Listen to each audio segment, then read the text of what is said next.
Hey guys, welcome back. किसी ने क्या खूब कहा है कि बेहतरीन कल के लिए अतीत का अच्छा होना जरूरी नहीं है, क्योंकि तुम्हारा आने वाला कल आज पर निर्भर करता है, ना कि बीते हुए कल पर। स्वागत है आपका हमारे यूट्यूब चैनल में। मैं आपको इस वीडियो में एलसीएम एंड एचसीएफ के मिश्रण प्रश्न बताऊंगा। इससे पहले मैंने दो वीडियो बनाए हैं जिसमें मैंने एलसीएम और एचसीएफ को अलग अलग बताया है। उसमें मैंने यह बताया कि एलसीएम का कंसेप्ट और एलसीएम या एचसीएफ निकालने की शॉर्ट ट्रिक विधि, और साथ में वह महत्वपूर्ण प्रश्न बताए हैं जो परीक्षाओं में काफी बार पूछे जा चुके हैं। उसी तरह मैं इस वीडियो में आपको वह प्रश्न बताऊंगा जो परीक्षाओं में काफी बार पूछे जा चुके हैं। और उस वीडियो में मैंने एलसीएम और एचसीएफ की निकालने की शॉर्ट ट्रिक विधि बहुत ही अच्छे से बताई है। आप जाके वह दो वीडियो देख लो ताकि आपका कंसेप्ट बिल्कुल क्लियर हो जाए, क्योंकि मैं इस वीडियो में सिर्फ एलसीएम और एचसीएफ दोनों के मिश्रण प्रश्न बताऊंगा। यदि वीडियो आपको पसंद आए तो मेरे चैनल को शेयर एंड सब्सक्राइब जरूर करें, साथ में बेल आइकन को प्रेस कर लीजिए ताकि आने वाली नई वीडियो की नोटिफिकेशन आपको मिल सके। चलिए शुरू करते हैं। इसमें हम एक दो एग्जाम्पल समझते हैं, जैसे एलसीएम और एचसीएफ के, फिर आगे प्रश्न पर हम चलेंगे। ठीक है, तो मैंने कैसे बताया था कि अगर मैं इसमें एक दो संख्याओं का मैंने आपको एलसीएम और एचसीएफ निकालना बता दूं। जैसे मैंने कहा 12 और 16 का एलसीएम कितना होगा, ताकि आपका रिवीजन हो जाए। ठीक है, तो किस तरीके से हमने शॉर्ट तरीके से निकाला था। मैंने कहा था कि एलसीएम निकालने का क्या है कि फर्स्ट स्टेप क्या है, हम सबसे बड़ी संख्या लेंगे, ले लिए। अब 16 के फैक्टर क्या हो सकते हैं, 2 इंटू 2 इंटू 2 इंटू 2, इन 2 दूनी 4 दूनी 8 दूनी 16। ठीक है, अब हम 12 को लेंगे, 12 के फैक्टर करेंगे, 2 दूनी 4 और 3 12। ठीक है, अब 16 में इस बात को समझना, 16 में हमारे दो दो आ चुके, तो हम इन दो को नहीं लेंगे। यानी जो संख्या उस बड़ी संख्या में आ चुकी है, यानी उस बड़ी संख्या के गुणनखंड में जो संख्या आ चुकी है, हम उस संख्या को नहीं लेंगे। जो बची हुई संख्या होगी जो अभी तक गुणनखंड में नहीं है उसे ले लेंगे। तो मैं कह सकता हूं कि इसका एलसीएम कितना हो गया, 48। बात समझ में आई, 16 48। और एक बात और संख्या लेते हैं, जैसे मैंने कहा 10 और 15 का एलसीएम बताओ, तो मैंने क्या कहा, सबसे बड़ी संख्या लेंगे 15, और 15 के फैक्टर क्या हो सकते हैं उन्हें हम कर लेंगे, 3 बचे 15। अब 10 के फैक्टर क्या हो सकते हैं, 2 पंजे 10। अब 5 इस 15 वाली संख्या में आ चुका है, इसीलिए हम 5 को नहीं लेंगे, किसे लेंगे, 2 को। तो 15 दूनी 30। उस वीडियो में मैंने काफी संख्या, चाहे वो 4 नंबर की हो चाहे 5 नंबर की हो, मैंने एलसीएम इसी तरीके से बताया, आप जाके उसे देख लो। अब समझते हैं एक दो एचसीएफ के प्रश्न। जैसे मैंने कहा 12 और 16 का एचसीएफ क्या है, तो मैंने क्या बताया था उसमें शॉर्ट ट्रिक, कि या तो संख्याओं का अंतर होगा, यानी अंतर, या अंतर का कोई गुणनखंड। फिर बात को समझो, या तो अंतर होगा या अंतर का कोई गुणनखंड। तो अब देखो, गुणन अंतर, अंतर क्या इसे काट रहा, हाँ इसे काट रहा, हाँ। अगर यह अंतर इन दी गई संख्याओं को पूरा पूरा काट रहा, तो यही हमारा क्या हो जाएगा, एचसीएफ हो जाएगा। यदि ये संख्या ना काटती तो हम इसका एक बार और फैक्टर कर लेते, संख्याओं के साथ समझते हैं। जैसे मैंने कहा 15 और 25 का एचसीएफ कितना है, तो 15 और 25 का मैंने क्या कहा, इनका अंतर कर लो, अंतर कितना है 10। अब यह 10 ना ही इसे काट रहा है ना ही इसे काट रहा है। अब क्या कर लेंगे, हम 10 के फैक्टर कर लेंगे, 2 पंजे 10, क्या यह 5 इन दोनों संख्या को काट रहा, हाँ इन दोनों संख्या को अगर 5 काट रहा है तो ये हमारा एचसीएफ हो जाएगा। अगर मान लो यहाँ पर कोई एक और संख्या होती, जैसे मैंने कहा कि जैसे 15 25 और 30, अब क्या करते, तो मैंने ऐसे भी प्रश्न काफी बताए हैं, आप जाके उस वीडियो में देख लो। चलो मैं इस प्रश्न को बता रहा हूं। जैसे अब हम क्या करेंगे, जहां पर अंतर नजदीक हमें मिलेगा, क्या मैंने कहा, जहां पर अंतर नजदीक मिलेगा, यहाँ पे अंतर मुझे 10 मिला और यहाँ पे अंतर मुझे 5 मिला, तो हम इस कम वाले अंतर को लेंगे। तो अब यही इन दोनों का, इन तीनों का क्या हो जाएगा, एचसीएफ, क्योंकि यह जो संख्या है इन तीनों को काट रही।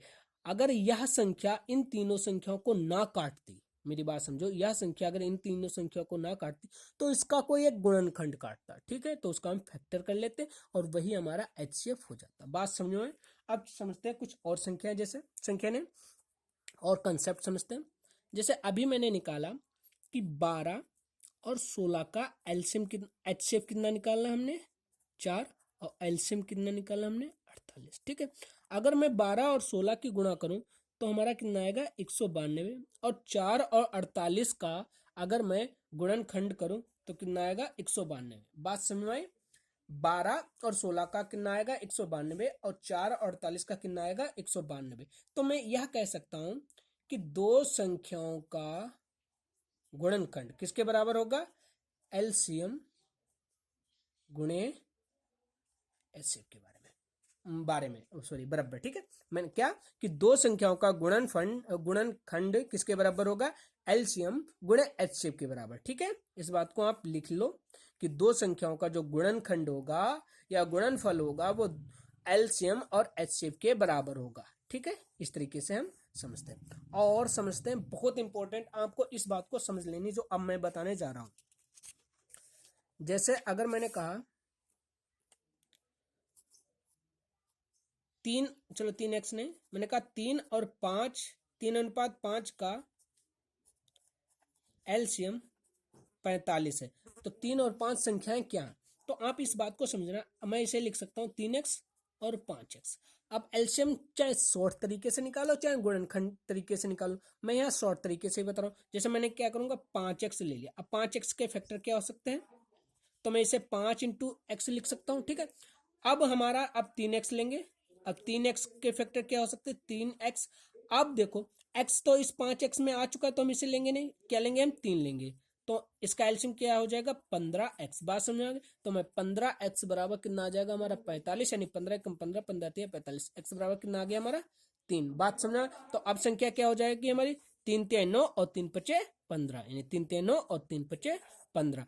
अगर इसी तरीके से, लेकिन बच्चे कोई कोई गलती क्या कर जाते हैं कि 3x और इंटू 5x को क्या कंसीडर कर लेते हैं 15x², क्या कंसीडर कर लेते हैं 15x², यही गलत कर लेते हैं और इसे हमें कंसीडर नहीं करना है। ठीक है, अब एचसीएफ समझते हैं। जैसे मैंने कहा 3x और सॉरी 3 नहीं, मैं अनुपात ले लूं, 3:5 का एचसीएफ 5 है, 5 ले लो या कुछ भी ले लो, तो मैं क्या मान सकता हूँ उसे 3x और 5x मान सकता हूँ। मैंने क्या किस तरीके से बताया, या तो अंतर होगा या अंतर का कोई गुणनखंड होगा। तो अंतर क्या आया हमारा 2x, क्या 2x 3x और 5x को काट रहा, नहीं काट रहा, पूरा नहीं काट रहा, पूरा नहीं काट रहा, या तो इसका कोई फैक्टर काटेगा, जब फैक्टर कर लेंगे 2x, सिर्फ यहाँ 2 कम 2 1 x बचेगा, यानी x अब यह इसे भी पूरा काट रहा है और इसे भी पूरा काट रहा है। देखते समझते 3x बटे x, x काट देंगे कितनी बार गया 3 बार, ऐसे इस तरीके से 5x बटे x, x काट देंगे कितना आ जाएगा हमारा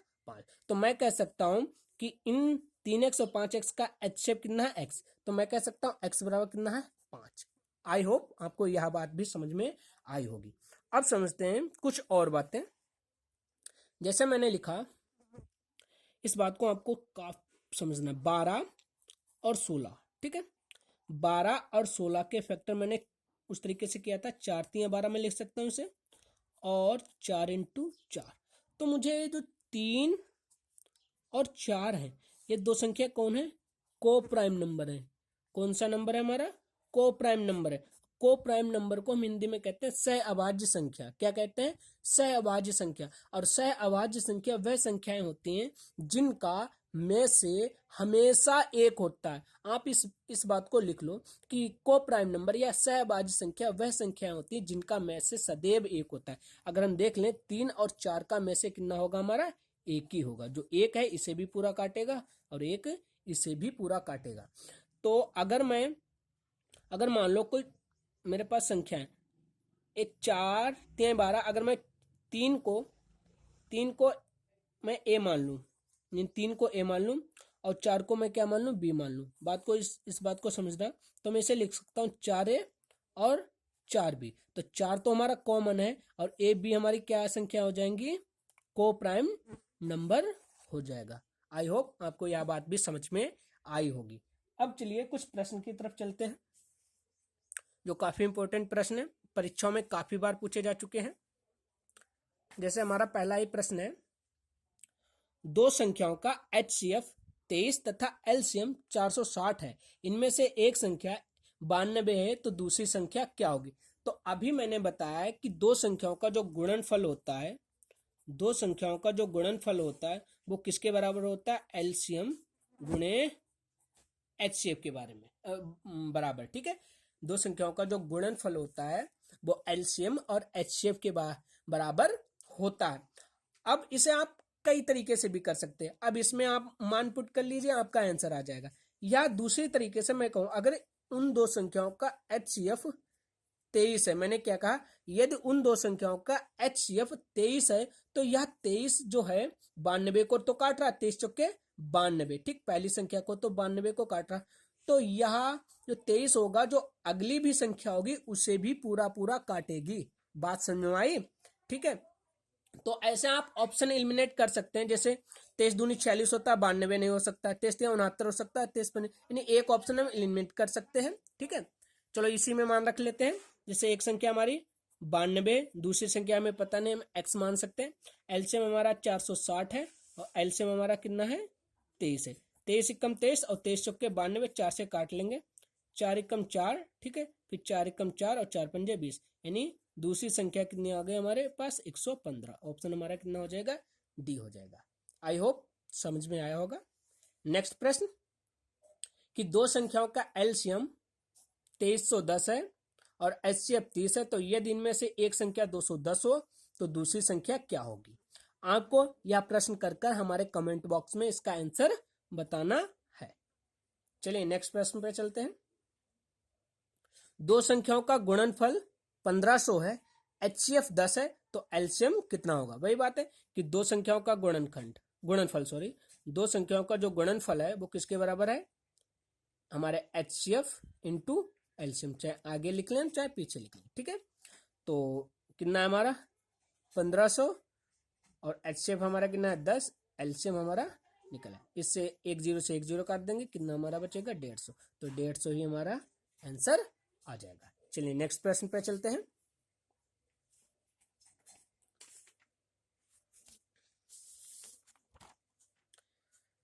अब जो अभी मैंने अनुपात बताया था, अब आपको इसी प्रश्न में समझना है।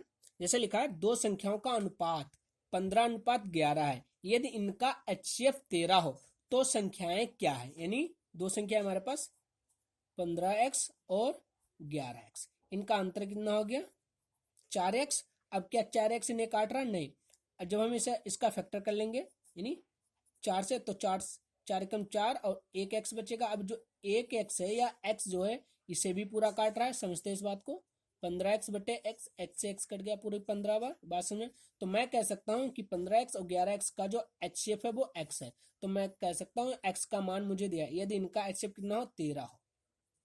ठीक है, तो 13, तो क्या कह रहा है कि संख्या क्या होगी? तो 15 और 13 की गुणा कर लेंगे, कितना आ जाएगा हमारा? 75 तो आएगा नहीं, 105 भी नहीं आएगा, 195 आएगा, 65 आएगा नहीं। ठीक है, बात समझ में आए? सॉरी, तो इसका ऑप्शन क्या हो जाएगा हमारा? सी। और इस क्वेश्चन को हम ऑप्शन से भी कर सकते हैं। कैसे? समझो कि क्या कह रहा है, यदि इनका एचसीएफ 13 हो, तो मैंने अभी इसकी परिभाषा भी बताई थी। एचसीएफ वह संख्या होती है जो दी गई बड़ी सी बड़ी संख्या को पूर्णतः बराबर काट दे। देखो 13 हमारा 195 को भी काट रहा है, 143 को भी काट रहा है। देखो 13 75 55 को नहीं काट रहा, ऑप्शन गया। 13 77 को नहीं काट रहा, 13 65 को तो काट रहा है लेकिन 93 को नहीं काट रहा। 13 हमारा 195 को भी काट रहा है, 143 को भी काट रहा। काट के देख लेंगे, 13 एकम 13 कितना बचेगा? 6, 65 हो जाएगा, 13 पंजे 65, 13 एकम 13 और 13 एकम 13, हमारा रेशियो यही बनकर आ जाएगा। आई होप प्रश्न आपको समझ में आया हो। चलिए नेक्स्ट प्रश्न पे चलते हैं। दो संख्याओं का अनुपात 2:3 है तथा इनका एलसीएम 150 है, तो ये संख्याएं क्या है? ठीक है, तो आप आसानी से इसे ऑप्शन से भी कर सकते हैं और वैसे भी कर सकते हैं। देखो अनुपात क्या बनना हमारा? 2:3। क्या इसका अनुपात 2:3 बनेगा? नहीं बनेगा। ठीक है, इसका बनेगा 24 दूना 48, नहीं इसका भी नहीं बनेगा। इसका बनेगा 25 दूना 50, 25 तीन 75, नहीं यही हमारा आंसर हो जाएगा। इसे करके हम देखते हैं। 2:3 मैं लिख सकता हूँ 2x और 3x, इनका एलसीएम मैंने क्या बताया था? सबसे बड़ी संख्या लेंगे 3x और 3x के फैक्टर क्या हो सकते हैं? 3 इंटू एक्स। ठीक है, 2x के फैक्टर क्या हो सकते हैं? 2 इंटू एक्स। अब x हमारा कॉमन आ चुका है, 3x में क्या नहीं आया? 2 नहीं आया, तो 2 3 6x, और 6x जो एलसीएम है, 6x बराबर हमारा कितना है, कितना है, अब काट लेंगे x, 6 दूनी 12 और 25 छक्का 150 तो हमारा x बराबर कितना मिल गया 25। अब 25 का मान यहाँ रख लेंगे, 25 दूना 50 और 25 थे 75। तो दो संख्या में कौन सी मिल जाएंगी, 50 और 75। आई होप आपको प्रश्न समझ में आया होगा। चलिए नेक्स्ट प्रश्न पे चलते हैं। ये काफी इंपॉर्टेंट प्रश्न है, काफी बार परीक्षाओं में पूछे जा चुके हैं। ठीक है, नेक्स्ट प्रश्न, दो संख्याओं का अनुपात 5:7 है, इनका एलसीएम 315 है, इन संख्याओं का गुणनफल कितना है। इस प्रश्न को भी आपको कमेंट बॉक्स में कर बताना है कि इसका आंसर कितना आएगा। ठीक है, क्योंकि इस तरीके का मैंने एक प्रश्न करा चुका हूं।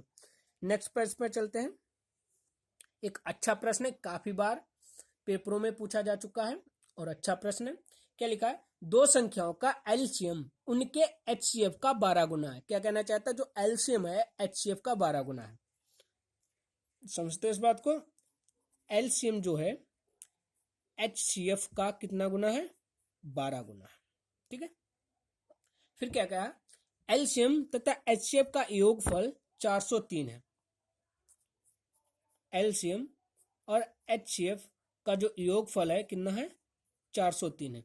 यदि एक संख्या 93 हो तो दूसरी संख्या कितनी है। यानी क्या कहा, पहली संख्या तुम्हारे पास 93 है, तो हमसे कौन सी संख्या पूछ रहा है, दूसरी संख्या पूछ रहा है। ठीक है, तो एलसीएम, अगर मैं एलसीएम कितना मान लूं, एक्स मान लूं, बात को समझना, एलसीएम कितना मान लिया मैंने, एक्स मान लिया, सॉरी एचसीएफ को हमने कितना मान लिया, एक्स मान लिया, एचसीएफ को कितना मान लूं मैं, एक्स मान लूं। तो इस तरीके से इसे लिख सकता हूं कि एलसीएम बराबर, अगर एचसीएफ एक्स है तो कितना हो जाएगा 12x, तो मैं लिख सकता हूं कि एलसीएम बराबर कितना है 12x और एचसीएफ हमारा कितना है x। आपको यह बात समझ में आई होगी कि एचसीएफ हमने कितना मान लिया, x मान लिया, तो जो एलसीएम है वो एचसीएफ का कितना गुना है, 12 गुना है, तो हम इस बात को 12x लिख सकते हैं। बात समझ में।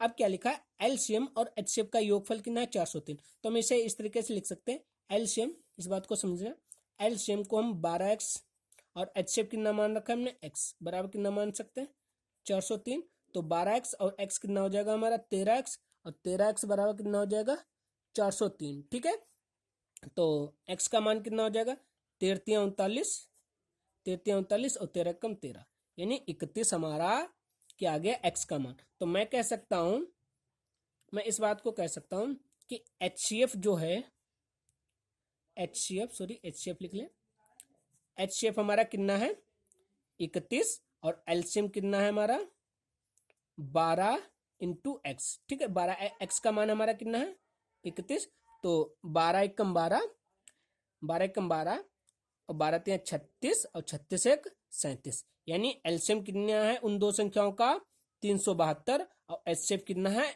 31। आप अब इस बात को समझ गए कि अब हम लिख सकते हैं कि दो संख्याओं का जो गुणनफल होता है, दो संख्याओं का जो गुणनफल होता है वो एलसीएम और एचसीएफ के बराबर होता है। तो हमारे पास एक संख्या मिल गई 93 और दूसरी संख्या को हम एक्स कंसीडर कर सकते हैं। एलसीएम हमारा कितना है 372 इंटू एचसीएफ हमारा कितना है 31। 31 से कितनी बार काट देगा 3 बार, और 3 से काट लेगा 3 कम 3, 3 दूनी 6, 3 चौके 12, एक्स बराबर हमारा कितना आ गया 124। तो दूसरी संख्या हमारे पास कितनी आ गई 124। ऑप्शन हमारा कौन सा हो गया, बी हो गया। एक बार और इस प्रश्न को समझते हैं। उसने क्या कहा कि दो संख्याओं का एलसीएम उनके एचसीएफ का 12 गुना है, यानी एलसीएम जो है एचसीएफ का 12 गुना है। अगर मैंने एचसीएफ को एक्स मान लूं, बात को समझना, एचसीएफ को एक्स मान लिया तो एलसीएम कितना है कि एचसीएफ का कितना है 12 गुना, तो एलसीएम बराबर 12x हो जाएगा और एचसीएफ बराबर कितना हो जाएगा x हो जाएगा। फिर उन्होंने क्या कहा, फिर उन्होंने कहा कि एलसीएम और एचसीएफ का योगफल कितना है 403 है। एलसीएम और एचसीएफ का योगफल कितना है 403 है। तो एलसीएम की जगह मैंने 12x लिख लिया और एचसीएफ की जगह मैंने x लिख लिया 12x और x 13x हो गया। 13x को जब मैंने काटा तो x बराबर हमें कितना मिल गया 31। तो मैं कह सकता हूं कि एचसीएफ जो हमारा 31 है और एलसीएम हमारा 372 है। फिर मैंने अभी देखा कि दो संख्याओं का जो गुणनफल होता है वो एलसीएम और एचसीएफ के बराबर होता है। तो एक संख्या में पता थी 93 थी, दूसरी संख्या हमने x मान ली, या कुछ भी आप लिख सकते हो। ठीक है, कुछ भी आप यहाँ पे लिख सकते हो। 372 गुणे 31 जब इस तरीके से काट लेंगे तो हमें दूसरी संख्या की वैल्यू मिल जाएगी, जो कितनी होगी हमारी 124। ठीक है, चलिए नेक्स्ट प्रश्न पे चलते हैं।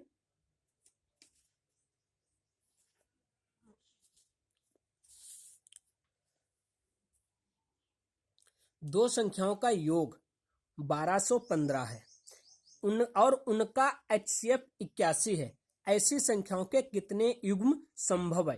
काफी इंपॉर्टेंट प्रश्न है, समझते हैं इस बात को। जैसे मैंने अभी बताया था कि मैं उस जैसे 12 और इस बात को हम समझो 12 16 था, तो यहाँ पे इसके फैक्टर मिल गए थे। बाई चांस हमें इसके फैक्टर नहीं मिलते तो मैंने इस तरीके से लिखा था कि इसके फैक्टर क्या थे हमारे 4 3 12 और इसके फैक्टर क्या थे 4 इंटू 4, 4 इंटू 4। यह जो दो संख्याएं थी को प्राइम नंबर था, तो इसे मैंने ए और बी मान लिया था, तो 4 और 4 बी। ठीक है, जैसे और 4 जो था इन दोनों को संख्याओं का क्या था HCF था, यानी 12 और 16 का HCF जो कितना था 4 था, और ये दो जो संख्याएं थी को प्राइम नंबर थे। तो इसी तरीके से मैं लिख सकता हूं कि जो HCF अगर उन दो संख्याओं का है, दो संख्याओं का HCF, इस बात को आप समझना, अगर दो संख्याओं का HCF 81 है तो वह दो संख्या क्या हो सकती है 81A और 81B। इस बात आपको समझ में आई कि वह दो संख्या क्या हो सकती है 81A 81B। इस बात को इस बात से समझो एक बार और कि अगर मैं 12 और 16 का फैक्टर करूं तो 4 3 12 दो संख्या मिल जाएंगी मुझे, और 4 चौके 16, तो 4 तो कॉमन हो गया, 4 तो इनका HCF हो गया, और ए और बी यह दो संख्या क्या हो जाएंगी हमारी को प्राइम नंबर हो जाएंगी ए और बी। और को प्राइम नंबर वह नंबर होता है जो जिनका HCF 1 हो। ठीक है, तो ए और बी, तो मैं इन्हें क्या लिख सकता हूँ, मान लो ये नंबर हमें ना पता होता 3 और 4, तो HCF हमें पता है 4 और तो ए और बी जो ए अलग अलग ही होती, तो मैं इस संख्या को लिख सकता था कि 4A और 4B। इसी तरीके से मैंने यहाँ लिखा अगर HCF 81 तो उन दो संख्याएं जो होंगी 81A 81B होंगी। 81 तो HCF है और A और B जो क्या होगा हमारा एक को प्राइम नंबर होगा। अब क्या लिखा है, उन दो संख्याओं का योग कितना है 1215, तो मैं लिख सकता हूँ 81A प्लस 81B कितना है हमारे पास 1215। तो 81 हमारा कॉमन हो जाएगा, तो A प्लस B बराबर 1215। 81 से काट देगा 81 5 1 1 5 15 बार, ए प्लस बी बराबर 15। ठीक, तो ए और बी इस बात को समझना, ए और बी हमारा क्या है को प्राइम नंबर, सह अभाज्य संख्या, जिनका में से कितना होता है हमेशा 1 होता है। अब हमें क्या कह रहा है कि ऐसी संख्याओं के कितने युग्म संभव है, यानी इस संख्या के ऐसे जोड़े ए और बी वाले कितने जोड़े संभव है। तो 15 के कितने हम क्या लिख सकते हैं, जैसे 1 और 15 सॉरी 1 और 14 कितना हो जाएगा 15।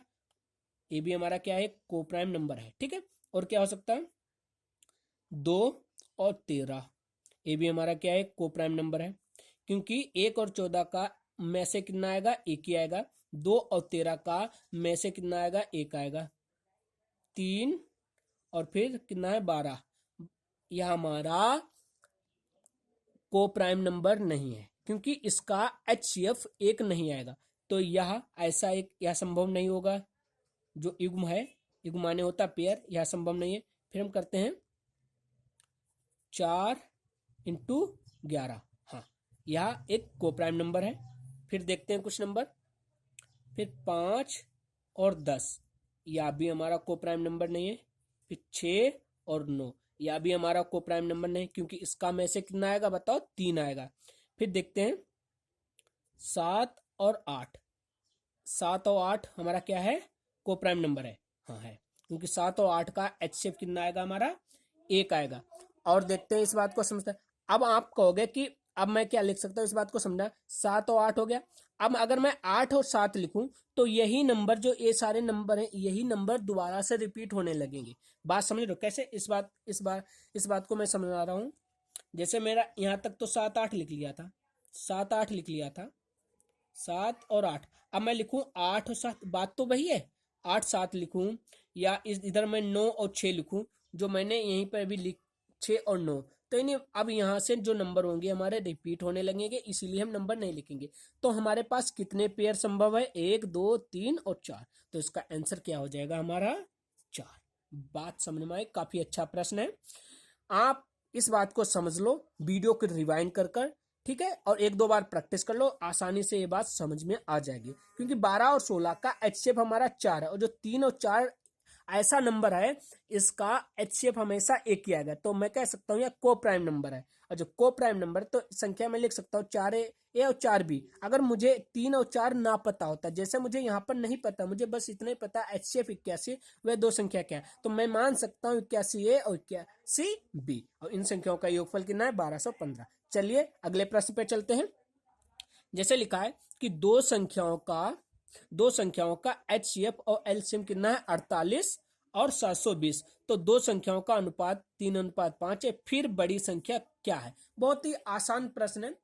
चाहे आप इन संख्याओं का LCM निकाल के 3 5 के बराबर रख लो। मैंने संख्या मान ली 3x और कितना हो गया? 5x, ठीक है। LCM कितना हो जाएगा इनका? 15x हो जाएगा। बात समझ में आए? LCM इनका कितना हो जाएगा? 15x हो जाएगा। किस तरीके से? मैंने ले लिया सबसे बड़ी संख्या 5x, ठीक है। अब 5x के फैक्टर क्या हो सकते हैं? 5 × x। 3x के फैक्टर क्या हो सकते हैं? 3 × x। अब x हमारा कॉमन आ गया, 3 नहीं आया, तो इसलिए 15x क्या हो गया? हमारा LCM हो गया। और 15x की जो वैल्यू है हमारे पास कितनी है? 720।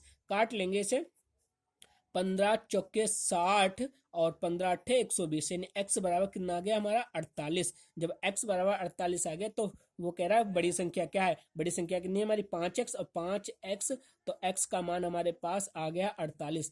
कर लेंगे 5 अट्ठे 40, 5 चौके 20 और 4 24, कितना आ गया हमारा? 240। और इसे हम ऑप्शन से भी कर सकते थे, इतना करने की कोई जरूरत भी नहीं थी। मुझे पता है कि 48 अगर HCF है तो जो बड़ी संख्या होगी वो भी जो संख्या होगी 48 से डिवाइड हो रही होगी, ठीक है, और उसका जो रेशियो बनना होगा वो 5 बनना होगा। बात समझ में आ गए? अगर 48 का रेशियो 3 बनना है तो 48 पंजे मुझे 240। चाहे आप इसका निकाल के देख लो, जैसे 48 और अगर मैं 240 का करूं तो रेशियो इसका हमारा 3:5 बनेगा। देख लेते। इसे काट ले किस तरीके से? सॉरी, यहाँ पे संख्या नहीं है, HCF है। अगर यहाँ पे 48 संख्या, वो दो संख्याओं का अनुपात दे रहा, ना कि 48, तो इसका रेशियो तो बनेगा नहीं। इस तरीके से हम एक कर सकते हैं कि 48 इस संख्या को 240 को काट रही है, तो यही हमारा HCF हो सकता है। वो सॉरी, ये आंसर हमारा हो सकता था, ठीक है। 300 तो 48 से कटेगा नहीं, ठीक है। और जब 48 पंजे 240 होता तो 280 होएगा नहीं, और 360 नहीं होगा। देखते हैं 360 होगा कि नहीं होगा।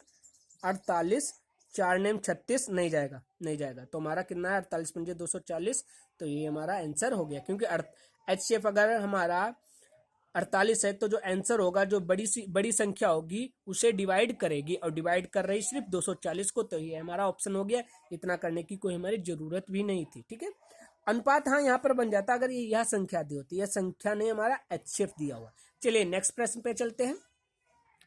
3 अंकों की, यानी हमारे पास कोई 1 2 ABCD है, या 3 अंकों की हमारे पास तीनों ऑप्शन है। अगर कोई दो संख्याओं के ऑप्शन होते तो हम उन्हें एलिमिनेट कर सकते थे। 3 अंकों की दो संख्याओं का, 3 अंकों की दो संख्या हमारे पास कोई है, उनमें 3 अंक, सॉरी ये तो अंकों का योग है, बात को समझते। 3 अंक है कि कोई हमारे पास संख्याएं हैं। अब हमें नहीं पता, कोई हमारे पास दो संख्याएं, एक संख्या और दो संख्या, इसमें जो अंक हैं वो कितने कितने अंक हैं? 3 अंक है। बात समझ में आए कि 3 अंकों की दो संख्या, उनका HCF तथा LCM हमारे पास कितना है? 23 और 1771। तो उन संख्याओं का योग ज्ञात करो। अब इस प्रश्न को करते हैं, बहुत ही अच्छा प्रश्न है।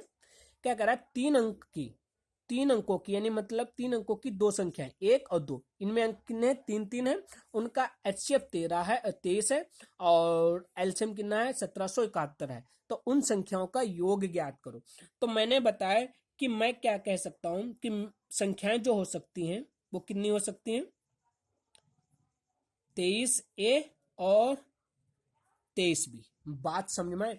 ए बी जो नंबर होगा यहाँ को प्राइम नंबर होगा, और 23 जो होगा उन संख्याओं का, अगर में से है, बात समझो, 23 अगर उन संख्याओं का HCF है तो A और B हमारा को प्राइम नंबर होगा। फिर उन्होंने कहा कि अगर उनका एलसीएम कितना है 1771, तो 23A और 23B का एलसीएम कितना होगा, मैं लिख सकता हूं 23A और 23B का एलसीएम कितना होगा 23AB होगा। ये बात समझ में आई? नहीं समझ में आई? इस बात को यहाँ पे समझते हैं। जैसे मैंने कहा सबसे बड़ी संख्या लेंगे 23B संख्या ले ली।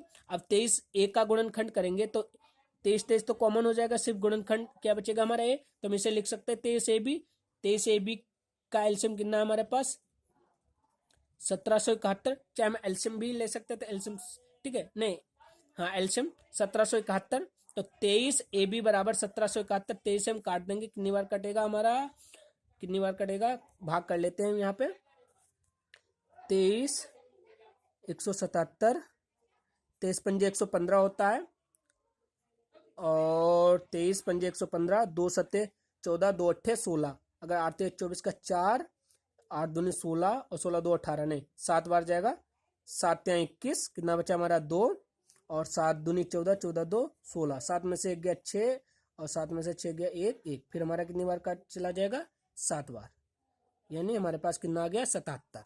मैं कह सकता हूं कि ए बी बराबर कितना आ गया 77। अब क्या कह रहा है, उन संख्याओं का योग ज्ञात कीजिए, यानी 23A और 23B। अब मुझे पता है, इस बात को आप समझना कि एक संख्या तो मेरे पास 23A है और दूसरी संख्या क्या है मेरे पास 23B है। पहली संख्या क्या है हमारे पास 23A है और दूसरी संख्या क्या है हमारे पास 23B है। ठीक है, अब A और B का मान क्या हो सकता है, A इंटू बी हमारे पास 77 है, तो A और B के फैक्टर क्या हो सकते हैं, या तो ऐसा हो सकता है 1 गुणे 77, इस बात को समझो, या हो सकता है कि 11 सती 77, या 7 गुणे 11 लिख लो या 11 गुणे 7 लिख लो, इससे फर्क नहीं पड़ेगा।